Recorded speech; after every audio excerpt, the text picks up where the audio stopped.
ஸ்ரீ சாயிநாத ஸ்தவனமஞ்சரி. சுக்லாம் பரதரம் விஷ்ணும் சசிவன்னம் சதுர்புஜம் பிரசன்னவதனம் தியாயேத் சர்வ விக்னோபசாந்தயே. ஸ்ரீ கணேசாய நமக. மகா கணபதியே, எல்லாவற்றுக்கும் ஆதாரமானவரே, மயூரேஸ்வரா, எல்லாவற்றுக்கும் சாட்சியாக விளங்குபவரே, கௌரியின் புதல்வரே, எண்ணங்களுக்கெல்லாம் அப்பாற்பட்டவரே, பெருத்த வயிறுடையவரே, ஸ்ரீ கணேசா, எங்களை காத்தருள்வீர். நீ எல்லா பூதகணங்களுக்கும் முதல்வன், தலைவன். எனவே கணேசன் என அழைக்கப்படுகின்றீர்கள். நீ எல்லா சாஸ்திரங்களாலும் ஏற்றுக்கொள்ளப்பட்டவர். புனிதமான முகமுடைய பாலச்சந்திரனே, எங்களை காத்தருள்வீர். ஓ சாரதே, சரஸ்வதியே, கலைவாணியே, வாக்கின் தெய்வமே, நீ வார்த்தைகளுக்கெல்லாம் தலைவி. உலகின் உயிரோட்டத்தின் காரண கர்த்தாவே நீங்கள்தான். நீங்கள் படைப்பாளிகளின் இறைவி. நீங்கள் எப்பொழுதும் இத்தேசத்தின் அணிகலன். எங்கும் நிறைந்திருக்கும் எல்லையில்லாத சக்தியே, சரஸ்வதியே, உங்கள் பாதங்களை வணங்குகிறோம். முழுமையான பரபிரம்மே, மகான்களுக்கு பிரியமானவரே, பண்டரிநாதன் உருவில் வெளிப்பட்ட அவதாரமே, எல்லையற்ற கருணை உள்ளம் கொண்டவரே, பரமதயாளா, பாண்டுரங்கா. பொம்மலாட்டக்காரன் தன் கையில் உள்ள கயிற்றால் பொம்மைகளை ஆட்டுவிப்பது போல் பிரபஞ்சம் எங்கும் நிறைந்து நின்று உலகை ஆட்டுவிக்கும் ஒரு பொம்மலாட்டக்காரர் நீங்கள். உங்கள் மெய்ப்பொருளை உய்த்துணர அறிவியல் ஏடுகளும் புனித நூல்களும் இன்னமும் முயன்று கொண்டுதான் இருக்கின்றன. மெத்த படித்தவர்களுக்கோ நீங்கள் வெளிப்பட்டதே இல்லை. ஓ சக்கரபாணியே, பாண்டுரங்கா, அத்தகைய அறிவற்றவர்கள் வெறும் வார்த்தை ஜாலங்களிலேதான் சிக்கொண்டவர்கள். மகான்கள் மட்டுமே உங்களை உணர்வார்கள். மற்றவர்கள் குழப்பமடைந்துள்ளார்கள். உங்களுக்கு பக்தியோடு கூடிய சாஷ்டாங்க நமஸ்காரத்தை செய்கிறோம். ஓ 5 முகங்கள் கொண்ட சங்கரனே, மனித மண்டை ஓடுகளான மாலை அணிந்தவரே, நீலகண்டரே, திகம்பரா, ஓம்கார வடிவானவரே, பசுபதியே, எங்களை காத்தருள்வீர். எல்லா நேரங்களிலும் எவருடைய உதடுகள் உங்களுடைய நமச்சிவாய நாமத்தை உச்சரிக்கின்றதோ அவர்களது உலகியல் துன்பங்கள் முழுமையாக நீங்கிவிடும். ஓ ஜடாமுடியை தரித்த சிவனே, உங்கள் நாமத்தின் சக்தி அத்தகையது. உங்களது பாதங்களை வணங்கி நாங்கள் ஸ்ரீ சாயிநாதரின் புகழை கூறும் இந்த துதியை எழுதுகிறோம். இந்த அருட்பணி முழுமையடைய எங்களுக்கு அருள்வாயாக நீலகண்டா, ஆலகால விஷமுண்ட சிவனே. இப்பொழுது அத்ரி மகரிஷியின் புதல்வரான தத்தாத்ரேயர், அவரவர் குலதெய்வங்கள் இந்திரன், துகாராம், ஞானிகள் மற்றும் எல்லா சாய் பக்தர்களையும் பணிகிறோம். ஸ்ரீ ஷீரடி சாய்நாதா, உமக்கு வெற்றி கிட்டட்டும். பாவிகளை கடைத்தேற்றும் கருணையுள்ளவரே, உங்கள் பாதங்களில் எங்களது தலையை வைத்து வேண்டுகிறோம். உமது பாதுகாப்பை எங்களுக்கு அருள்வாய். நீங்கள் முழுமையான பரபிரம்மம், ஆனந்தத்தின் இருப்பிடம். நீங்களே விஷ்ணு. மன்மதனை எரித்த ஊமையொரு வாகனும் நீங்களே. சாயி, நீங்கள் மனித வடிவில் தோன்றிய இறைவன். அறிவு என்னும் ஆகாய சூரியன். நீங்கள் கருணை கடல். நீங்கள் பிறவி பிணிக்கு ஓர் அருமருந்து. நீங்கள் ஏழைகளுக்கும் கீழ்த்தட்டு மக்களுக்கும் விரும்பியதை கொடுக்கும் சிந்தாமணிக்கல். நீங்கள் உங்கள் பக்தர்களை பரிசுத்தப்படுத்தும் தெய்வம். உலக வாழ்க்கை என்னும் சம்சார கடலில் மூழ்குபவர்களை காப்பாற்றும் ஓடம். நீங்கள் அஞ்சுபவர்களின் புகலிடம். சாயி, நீங்கள் இந்த பிரபஞ்சம் தோன்ற முதற்காரணமான பரிசுத்த பேரின்ப பேருணர்வு, அதாவது சைதன்யம். நீங்கள் கருணையே உருவானவர். உங்களது பலவிதமான வெளிப்பாடுகளில் இந்த உலகமும் ஒன்று. நீங்கள் பிறப்பற்றவர். சாவும் உங்களை தொட முடியவில்லை. எங்களது நீண்ட ஆழமான சிந்தனைக்கு பின் வெளிப்பட்ட கருத்தே இது என் குருநாதா. பாபா, பிறப்பு இறப்பு என்பவை அஞ்ஞானத்தால் தோன்றும் வெளிப்பாடே. ஓ மகராஜ், நீங்களோ இறப்பும் பிறப்புமற்ற சுதந்திர பறவை அல்லவா? தண்ணீர் நீரூற்றுக்காக தோன்றினால் அதன் ஆதாரம் அங்கு இருப்பதாக அர்த்தமா? ஏற்கனவே நீர் பூமிக்குள் நிரம்பி இருந்தது. பூமியின் உள்ளே இருந்து ஊற்றாக வெளியே வந்தது, அவ்வளவுதான். மணற்படுகையில் நீர் ஊற்றாக வெளிப்பட்டதும் அது நீரோடை என்று பெயர் பெற்றது. தண்ணீர் இல்லாவிட்டால் அது வெறும் மணற்படுகையே. அந்த மணற்படுகையில் தண்ணீர் ஊற்றாக வந்தாலும் அல்லது வற்றி போனாலும் தண்ணீருக்கு அதனால் ஒன்றும் ஆவதில்லை. ஏனென்றால் தண்ணீர் அந்த மணற்படுகைக்கு எந்தவிதமான முக்கியத்துவமும் கொடுப்பதில்லை. ஆனால் அறியாமையால் மணற்படுகையோ நீர் நிரம்பி இருந்தால் அது பெருமைப்பட்டு கொள்கிறது. ஆகையால் நீர் வற்றிய உடனே அது மிகவும் மனவருத்தம் அடைகிறது. இந்த மனித உடலும் ஒரு விதத்தில் அந்த மணற்படுகை போன்றதே. புனித பேரின்ப நிலையை அந்த நீரூற்றின் தூய தண்ணீருக்கு ஒப்பிடலாம். இம்மாதிரி எண்ணற்ற மணற்படுகைகள், அதாவது மனித உடல்கள் இருந்த போதிலும் அவற்றில் உள்ள நீர், அதாவது பேருணர்வு எனப்படும் சைதன்யம் மட்டும் மாறுபடுவதே இல்லை. கருணையுள்ளம் கொண்டவரே சாய்நாதா, நாங்கள் உங்களை ஆதியும் அந்தமும் இல்லாதவர், பிறப்பற்றவர் என்று கூறுவோம். இந்திரனின் கையில் இருக்கும் வஜ்ராயுதம் நீங்கள்.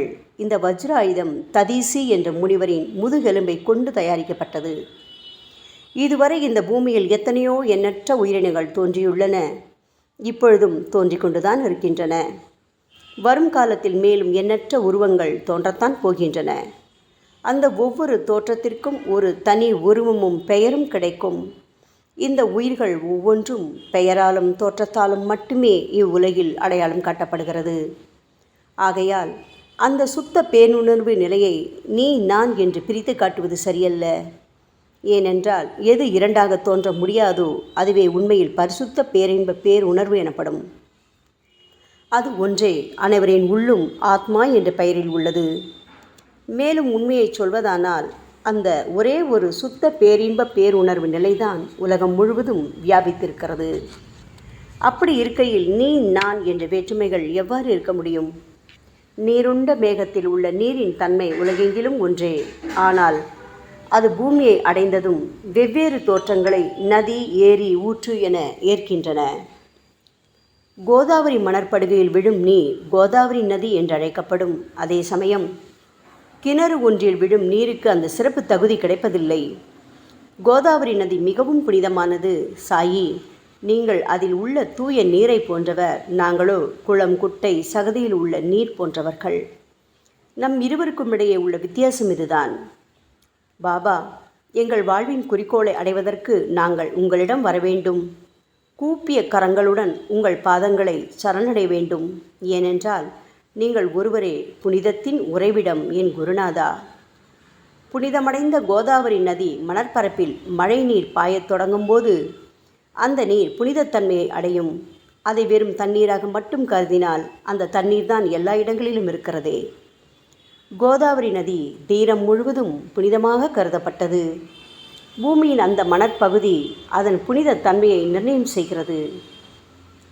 நீருண்ட மேகத்தினின்று கீழே விழுந்த நீரின் புனிதத்தன்மையை எந்த பூமியின் பகுதி மாற்றவில்லையோ அந்த பகுதியை கோதாவரி என்று கூறுகிறார்கள். மற்ற பகுதிகளில் விழுந்த நீர் அந்த பகுதியில் உள்ள மண்ணின் குணத்தை ஏற்றுக்கொண்டது, புனித தன்மையை இழக்கிறது. மேகத்தில் பரிசுத்தமாக இருந்த நீர் அசுத்தமாகவும் கசப்பாகவும் உப்பாகவும் மாறிவிட்டது. 6 வித உட்பகைகளான காமம், கோபம், பேராசை, வெறுப்பு, அகங்காரம், பொறாமை இவற்றை அகற்றி புனித உடலெடுத்து வந்த குருநாதா, குருதேவா, தங்களை புனித மகான் என்று அழைப்பதே சால பொருந்தும். ஆகவே நீங்களே புனித கோதாவரி.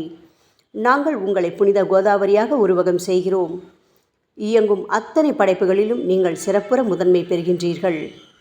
உலகம் தோன்றியது முதலே பிரம்மா உயிர்களை படைக்க ஆரம்பித்ததிலிருந்தே கோதாவரி நதி இருக்கிறது. நீர் நிறைந்து பாயும் அந்த நதியில் இன்று வரை தண்ணீர் வற்றியதே இல்லை.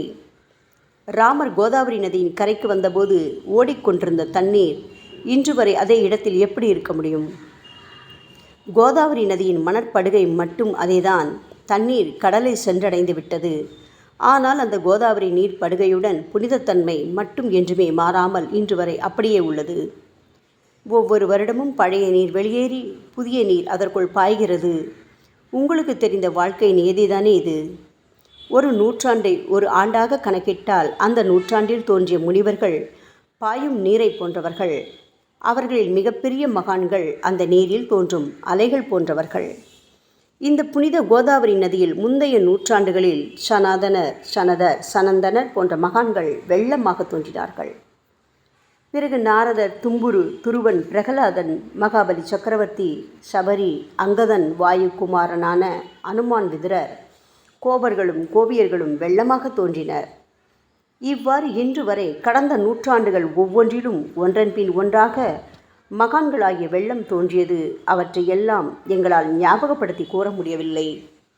ஓ சாயிநாதா, இந்த 19ஆம் நூற்றாண்டில் புனித கோதாவரி நதியில் சந்தேகத்திற்கு இடமில்லாமல் நீங்கள் வெள்ளமாக பாய்ந்தீர்கள். எனவே உமது தெய்வீகமான பாதங்களை தொட்டு வணங்குகிறோம். சாய் மகராஜா, நாங்கள் செய்யும் தவறுகளை தயவு செய்து உங்கள் கவனத்தில் வைத்து கொள்ள வேண்டாம் என மன்றாடி கேட்டுக்கொள்கிறோம். சாயி, நாங்கள் எளியவர்கள், ஏதும் அறியாதவர்கள், தீய குணங்கள் கொண்ட மிகப்பெரிய பாவிகள். எங்களை புறந்தள்ளி விடாதீர்கள், கைவிட்டு விடாதீர்கள். மட்டமான உலோகத்தையும் தங்கமாக மாற்றும் சக்தி கொண்ட ரசவாத கல் இரும்பினுடைய இயற்கையான தன்மைகளை பொருட்படுத்துவதில்லை. அதேபோல் கோதாவரி நதியும் தன்னுள் கலக்கும் சிறு சிறு ஓடைகளை திருப்பி அனுப்புவதில்லை. பாபா, அநேக தீய குணங்களை எங்களுக்குள் கொண்டவர்கள் நாங்கள். உங்களது கருணை மிகுந்த பார்வையால் தயவு செய்து அவற்றை சடுதியில் அழித்து விடுங்கள். இது மட்டுமே தான் உங்கள் அடிமைகளான எங்களது வேண்டுகோள். ரசவாத கல்லின் தொடர்பு ஏற்பட்டும் இரும்பின் இயற்கை தன்மைகள் அழிக்கப்படாவிட்டால் சாயிநாதா, அது ரசவாத கல்லின் பெருமைக்கு இழுக்கல்லவா? பாபா, எங்களை பாவியாகவே இருக்கும்படி விட்டுவிடாதீர்கள். தங்களை குறைவாக மதிப்பிட்டு கொள்ளாதீர்கள். நீங்கள் ரசவாத கல், நாங்கள் இரும்பு. எங்களுக்கு ஏற்படும் இழிவுகள் தங்களுக்கு ஏற்படும் இழிவுகள் அல்லவா? சாயிநாதா, குழந்தைகள் தவறுகள் செய்து கொண்டேதான் இருக்கிறது. ஆனால் அதற்காக தாயார் என்றுமே கோபமடைவதில்லை. இதை தயவு செய்து தாங்கள் நினைவில் வைத்து கொண்டு எங்களுக்கு உங்கள் அருளாசிகளை தாருங்கள். ஓ சத்குரு சாய்நாதா, நீங்கள் எனது கற்பக விருட்சம், சம்சார கடலை கடக்க உதவும் கப்பல். சந்தேகத்திற்கு இடமின்றி நீங்கள் ஒருவர் மட்டுமே எங்களை கடைதேற்ற முடியும். சாயி, நீங்களே எங்களுக்கு காமதேனுவாகிய பசு.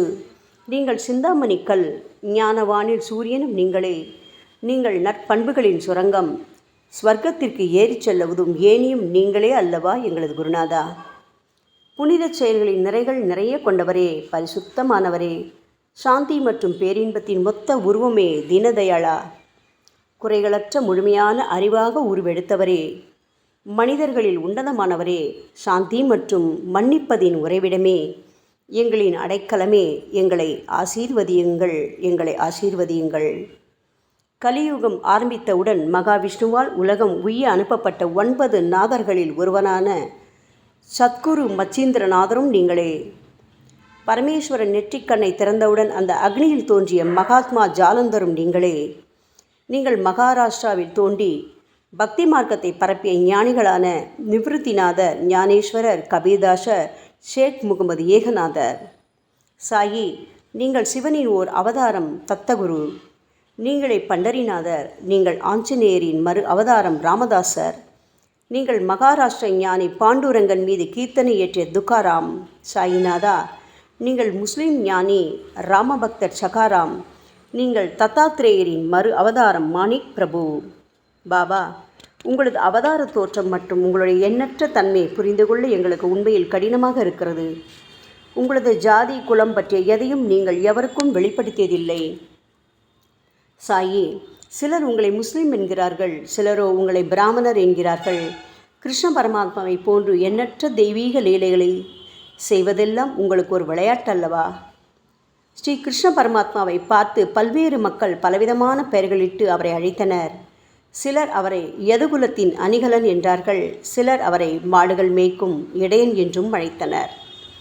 தாயான யசோதை அவரை பச்சிளம் குழந்தை என்றாள். கிருஷ்ணரின் மாமனாகிய கம்சன் அவரை உயிரை குடிக்கும் மகா காலன் என்றான். அர்ஜுனன் அவரை எங்கும் நீக்கமர நிறைந்துள்ளவர் என்றான். அவ்வாறே சாய்நாதா, ஒவ்வொரு மனிதனின் மனநிலைக்கு ஏற்ப அவரவர் எண்ணங்களுக்கு ஏற்ப உங்களுக்கு பெயர்களை சூட்டி மகிழ்ந்தார்கள். மசூதி, நீங்கள் வாழும் இருப்பிடம்.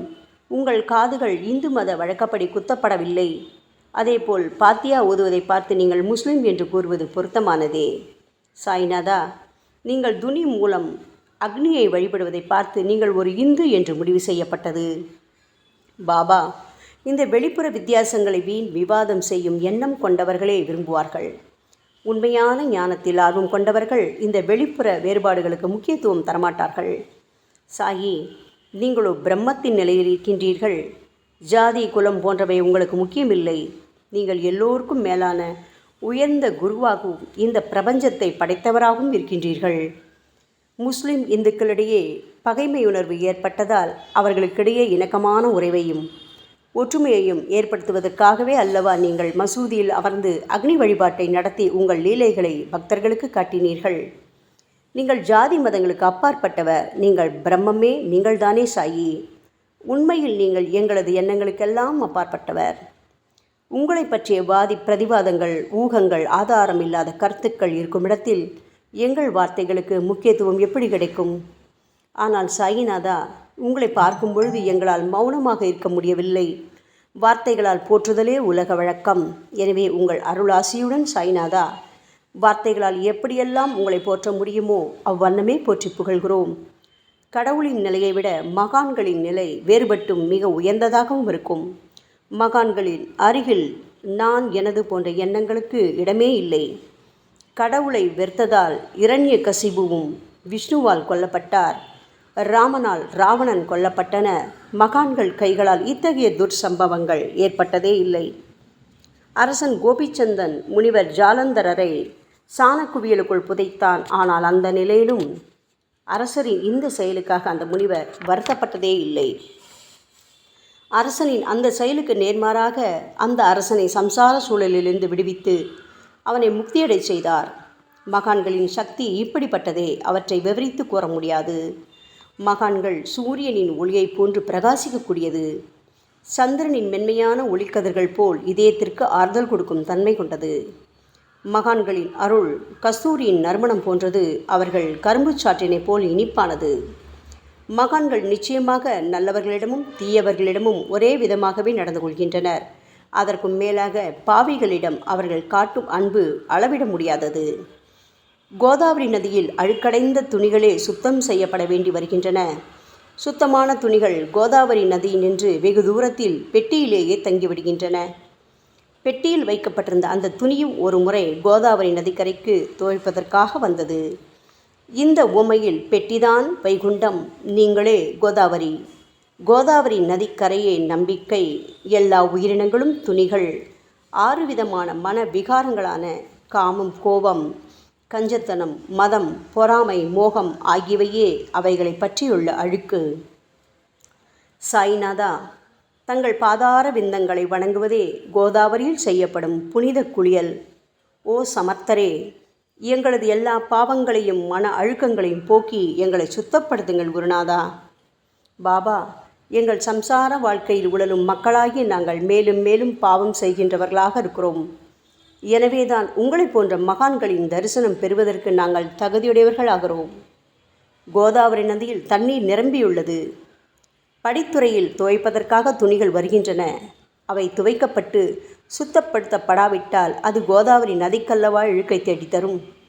என் குருநாதா, நீங்கள் அடர்ந்த இலைகளுடன் கூடிய நிழலையும் குளிர்ச்சியையும் தரும் மரம். உண்மையில் நாங்கள் எல்லாம் வழிப்போக்கர்கள். எங்களை 3 வித துக்கங்கள், அதாவது இயற்கை இடர்பாடுகளால் வரும் துன்பங்கள், எங்களது உடலுக்கு வரும் நோய் நொடிகள், அஞ்ஞானத்தால் நிரம்பிவிடும் பாவமூட்டை எனப்படும் வெயில் கடுமையாக சுட்டெரிக்கின்றன. கருணாமூர்த்தியே, சாயி, அந்த சுட்டெரிக்கும் 3 வித தாபங்களின் வெப்பத்திலிருந்து தயவு செய்து எங்களை காப்பாற்றும்.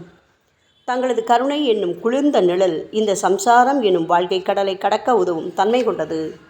பாபா, மரத்தின் அடியில் அமர்ந்தும் ஒருவன் சூரியனின் சுட்டெரிக்கும் வெப்பத்தை உணர்ந்தால் அது அந்த மரத்தை நிழல் தரும் மரம் என்று கூற முடியுமா என் குருநாதா? சாயி, உங்கள் அருளின்றி இந்த உலகில் நல்லது என்பது ஏற்படுவதில்லை. எனவேதான் தர்மத்தை நிலை நிறுத்துவதற்காக அந்த பரந்தாமனே அர்ஜுனனுக்கு நண்பனாக, வழிகாட்டியாக மற்றும் ஆன்மீகவாதியாக மாறினார். சுக்ரீவனின் அன்பினால் தானே விபீடனன் அரசன் ராமனின் நட்பை பெற்றான். சொல்லப்போனால் ஸ்ரீஹரியும் மகான்கள் மூலமாகத்தான் பெருமை பெற்றார்.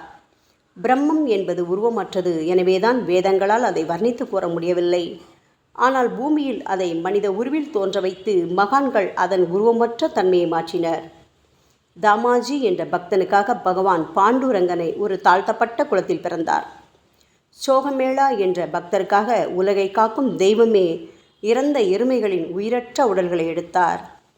மகாராஷ்டிர ஞானி மகான் ஏக்நாத் என்ற பக்தனின் பெருமையை உணர்ந்த பரம்பொருள் பாண்டுரங்கனின் மாறுவிடத்தில் வந்து தண்ணீர் சுமந்து உழைத்தார். உண்மையில் மகான்கள் எல்லாவற்றையும் தாங்கும் சக்தியும் சச்சிதானந்த பிரபுவாகிய இறைவனின் எஜமானர்களே. பாபா, இதற்கு மேல் நாங்கள் சொல்வதற்கு எதுவும் இல்லை.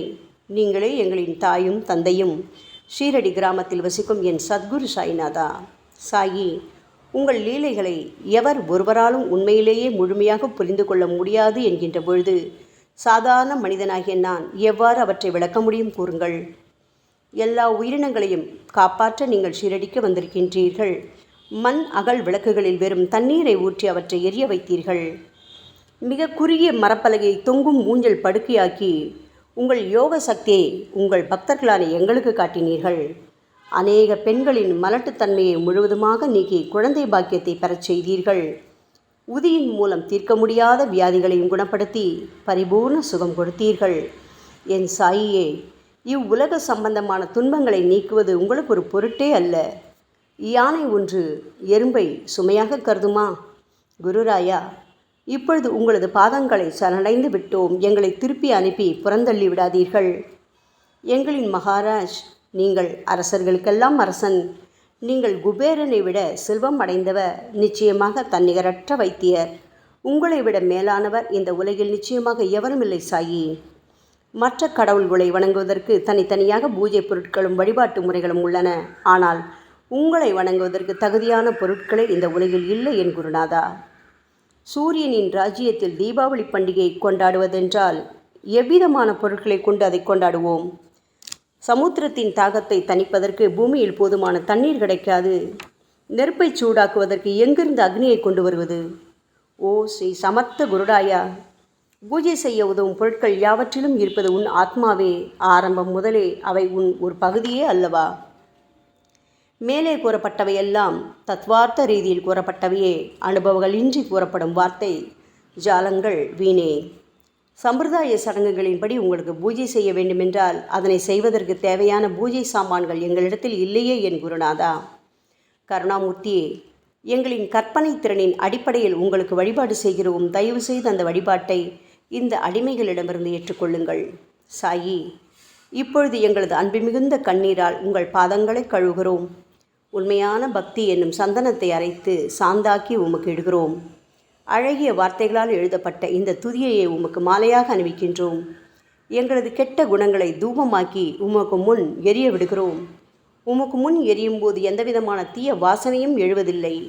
சாயி, உமக்கு முன்பு இல்லாமல் வேறு எங்காவது இந்த தூபம் எரிய விடப்பட்டால் அது கீழே உள்ளது மாதிரி ஆகும். அதாவது சாம்பிராணியை நெருப்பில் போட்டவுடன் அது பொசுங்கி அதில் உள்ள நல்ல மனம் என்ற நற்குணம் அதை விட்டு மறைந்து போகிறது. பாபா, உமக்கு முன் அது எரியும் போது எங்களது கெட்ட குணம் என்கின்ற அழுக்குகள் எரிந்து நல்ல குணம் மட்டுமே மிஞ்சியிருக்கிறது. மனதில் உள்ள தீய குணங்கள் யாவும் எரிந்த பிறகு மனம் மாசற்ற தூய கங்கை தீர்த்தம் போல் ஆகின்றது. கருணை மூர்த்தியே, மாயை மோகம் என்ற தீபத்தை உங்கள் முன் ஏற்றி காட்டுகிறோம். அதன் மூலம் எங்களது மனம் வைராக்கியத்தை அடைய அருள்வீராக. பரிசுத்தமான நம்பிக்கை என்ற சிம்மாசனத்தை நீங்கள் என்னுள் அமர்வதற்கு ஆசனமாக உமக்கு தருகிறோம். அதில் அமர்ந்து கொண்டு எங்களது பக்தி என்ற நெய்வேத்தியத்தை ஏற்றுக்கொள்ளுங்கள் சாயி. எங்களது பக்தி என்ற நெய்வேத்தியத்தை ஏற்றுக்கொண்டு அதன் சாரை மட்டுமாவது எங்களுக்கு தயவு செய்து கொடுப்பீராக. ஏனெனில் நாங்கள் எல்லாம் உமது பால்குடி மாறாத பச்சிலம் குழந்தைகள் அல்லவா. உங்கள் அருட்பாலில் எனக்கு உரிமை உண்டு. பாபா, என் மனத்தையே உமக்கு தட்சணையாக கொடுக்கிறேன். ஆகையால் நாங்கள் செய்யும் காரியங்கள் யாவற்றிலும் நான் செய்கிறேன் என்று நாங்கள் உரிமை கொண்டாட முடியாது. ஏனென்றால் நினைக்கும் மனதைத்தான் உமக்கு அர்ப்பணித்து விட்டோமே சாயி. இப்பொழுது பணிவுடன் கூடிய பிரார்த்தனையோடு உங்கள் பாதங்களில் சாஷ்டாங்க நமஸ்காரம் செய்கிறோம். ஓ தெய்வீக சாய்நாதா, தயவு செய்து நீங்கள் அதை ஏற்றுக்கொள்ளுங்கள். 8 பிரார்த்தனைகள். சாய்நாதா, சாந்தமான மனம் உடையவரே, அறிவின் சிகரமே, அன்புள்ளம் கொண்டவரே, கருணை கடலே, உண்மையின் உறைவிடமே, மாயை என்னும் இருளை அகற்றுபவரே, ஜாதி மதங்களுக்கு அப்பாற்பட்ட துறவியே, எங்களின் புரிந்து கொள்ளும் திறமைக்கும் அப்பாற்பட்டவரே, அன்பின் இருப்பிடமே, ஷீரடிநாதா, எங்களை காப்பாற்றும், எங்களை காப்பாற்றும். ஞான சூரியனே, ஞானத்தை அளிப்பவரே, எல்லாவித நல்ல செயல்களையும் செய்பவரே, பக்தர்களின் மனங்களில் ஒளிரும் பரமஹம்சரே, தங்களை சரணடைந்தவர்களை காப்பவரே, சாயி, படைக்கும் தொழில் புரியும் பிரம்மாவே நீங்கள், காக்கும் கடவுள் விஷ்ணுவே நீங்கள். 3 உலகங்களையும் கடைசி லயமடையச் செய்யும் ருத்ரனுமான சிவனும் நீங்களே. பாபா, நீங்கள் இல்லாத இடமே இந்த பூமியில் ஏது? எல்லாம் அறிந்த இறைவன் நீங்கள். எங்கள் அனைவரின் இதயங்களிலும் வசிப்பவரும் நீங்கள்தானே சாயி. என் குருநாதா, எங்களது எல்லா குற்றங்களையும் மன்னிக்க வேண்டும் என வேண்டி கேட்டுக்கொள்கிறோம். அலை அலைகளாக வரும் சந்தேகங்களையும் மன மயக்கங்களையும் போக்குவீராக. சாயிநாதா, நீங்கள் பசு, நான் புதிதாக பிறந்த இளங்கன்று, நீங்கள் சந்திரன், நாங்கள் சந்திரகாந்தக்கள். தங்கள் பாதங்கள் புண்ணியத்தை கொடுக்கும் கங்கை நதி. பணிவுடன் சாய் அடிமைகளான நாங்கள் உங்கள் பாதங்களில் வணங்குகிறோம். உங்கள் கைகளை எங்கள் தலைமீது வைத்து ஆசி கூறுங்கள். எங்களது கவலைகளும் துன்பங்களும் அனைத்தும் பறந்தோடட்டும். நாங்கள் எல்லாம் உங்கள் குழந்தைகள் அல்லவா சாயி. பாபா, இந்த 8 துதிகளையும் கூறி நாங்கள் உங்களை சாஷ்டாங்க நமஸ்காரம் செய்கிறோம். எங்களது பாவங்கள், துயரங்கள், ஏழ்மை யாவும் உடனடியாக விலகட்டும். சாயிநாதா, நாங்கள் உங்களது பாத கமலங்களையே எங்களது உயிர் மூச்சாக கொண்ட உங்களது அன்பு குழந்தைகள். தயவு செய்து எங்கள் மீது கடுமை காட்டாதீர்கள். நீங்கள் தூய சந்தனம், நாங்களோ முள்ளடர்ந்த புதர். நீங்கள் புனிதமான கோதாவரி, நாங்களோ பெரும் பாவிகள். ஓ குருநாதா, உங்கள் தரிசனம் கிடைத்த பிறகும் எங்களிடம் உள்ள கெட்ட குணங்கள் என்ற அழுக்கு எங்கள் மனதிலேயே தங்கி இருக்குமானால் உங்களை சந்தனம் எப்படி என்று கூறுவார்கள்? கஸ்தூரியின் அருகாமையினால்தான் மண்ணும் மலரின் தொடர்பினால்தான் நாரும் மனம் பெறுகிறது. மகான்களும் அப்படிப்பட்டவர்களே. அவர்களுடன் தொடர்புடைய எந்த பொருளும் மிகவும் உயர்வாக மதிக்கப்படுகிறது.